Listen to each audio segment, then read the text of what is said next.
Hello traders, welcome to PROFITON FX. I really hope you're having an amazing day whenever you're watching this video. Now today's video is going to be the third video on the new series on PROFITON trading system. And today I'm going to be answering the question, what is the best way to calculate your gains? Is it percentage gain or the number of pips gained? So of course this topic sometimes usually spark a lot of controversy when discussing it with different people. Most people, those of who I know, prefer to calculate their gains based on the number of pips, and it's sometimes usually a bit difficult to explain my reasoning behind what is the best type of gain. Now, if you have or if you feel my explanation is not well enough, or you probably have a different explanation from me, you can let me know on the comment section below, or probably on my Telegram channel. I'll make sure to have a look at it and most probably respond to it. Now, unlike other topics where I prefer to stay neutral and not to take sides, in this case I'm going to explain to you what I know best and what I know has been working for me. So when it comes to this question, I do believe percentage gain does not lie, unlike the number of pips gained, which may not give an actual representation of the amount or of the profit that you've made. Now, when I'm talking about percentage gain, what I mean is, for instance, you are taking a trade. For each and every trade, you risk a certain percentage of your capital or of your account.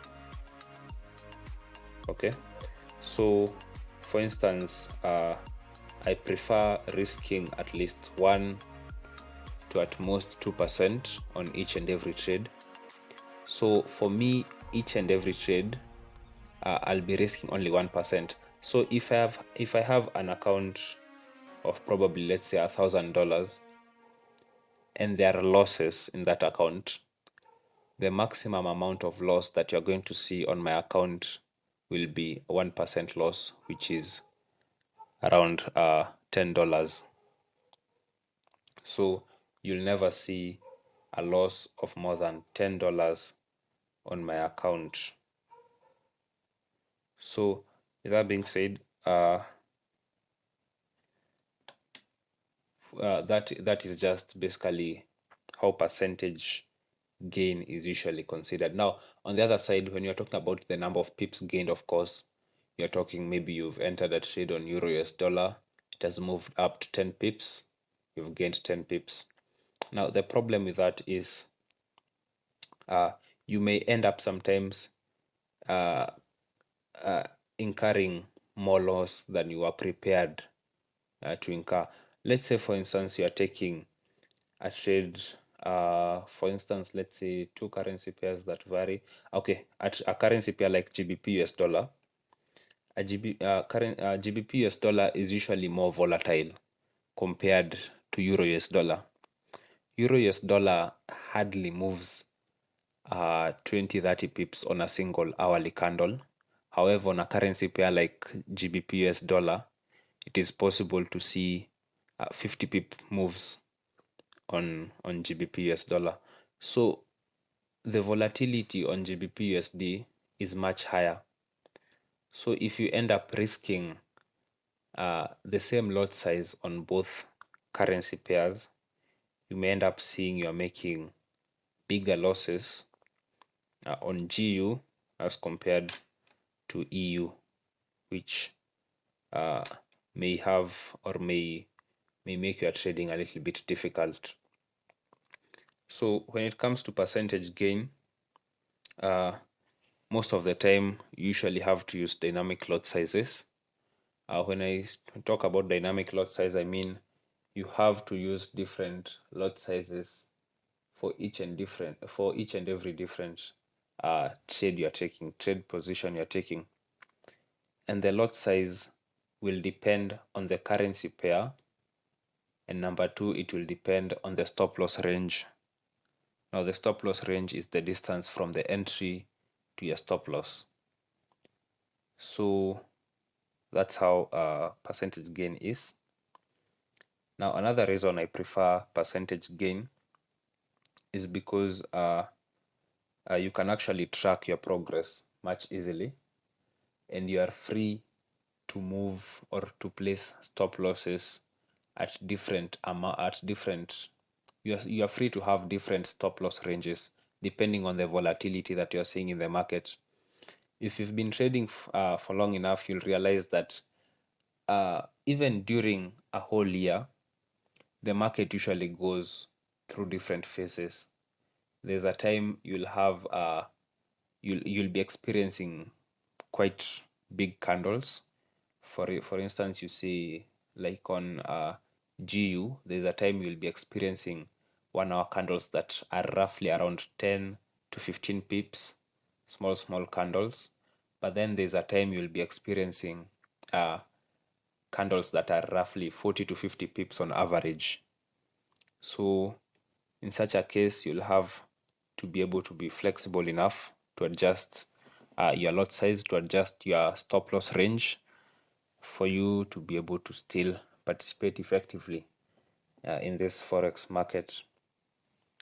Now, I know there'll be a few questions. I know there are many people, there are many profitable traders who usually consider or usually present their gains in number of pips, and that's true. I know of a few traders who usually don't consider percentage gains. But for such traders, you have to understand most of them, if you've researched enough or if you have followed them enough, you'll realize that they trade specific currency pairs. Mostly, they usually trade one currency pair or maybe two, but not like 5 to 10 currency pairs. Now, if you've specialized in trading a specific currency pair, usually on a specific time frame, the more you practice or the more you gain experience, you'll be able to calculate the lot size, or you'll be able to risk effectively. You'll be able to see maybe when I enter with a lot size of 0.05, what or where am I looking to place my stop loss? How much am I willing to risk? You'll be able to calculate it without even having a forex calculator or something of the sort. So most of the people who usually calculate their gains in pips usually find out that they have specialized in trading specific currency pairs, and they usually trade on smaller time frames, and they don't usually shift from time frame to time frame. They have specialized also on a specific time frame. So that's a bit of explanation as to why some profitable traders still do good and they don't consider percentage gains. Now, personally, I'm a product of two very respected traders, that is Rox FX and Mission FX by Nick. So some of this information that I'm sharing here is information that I've filtered, and I'm giving you the best from both sides. They have different strategies. My strategy is a bit different from theirs, and I still get to learn a lot from them. Now, that has been the explanation for percentage gain, pip gain. I 100% believe that the best way to calculate your gains is percentage gain. Now, I wanted to to make this video so that I can follow it up with video number 4, where I'll be talking about calculating lot sizes. Now, I have explained that you should use percentage gain. Of course, different people have different account sizes, so I'll be sharing with you how you can easily calculate the lot size to use depending on your account size, depending on your currency, on the currency pair that you are trading, and also depending on the stop loss range. So that will happen on the next video, video number 4. It will be how to calculate your lot size. So I hope you've understood my explanation or my argument on this topic on percentage gain or pip gain, and let me know if there's any misunderstanding anywhere. So with that being said, let's meet on the next level, on the next lesson, and have a great day. Good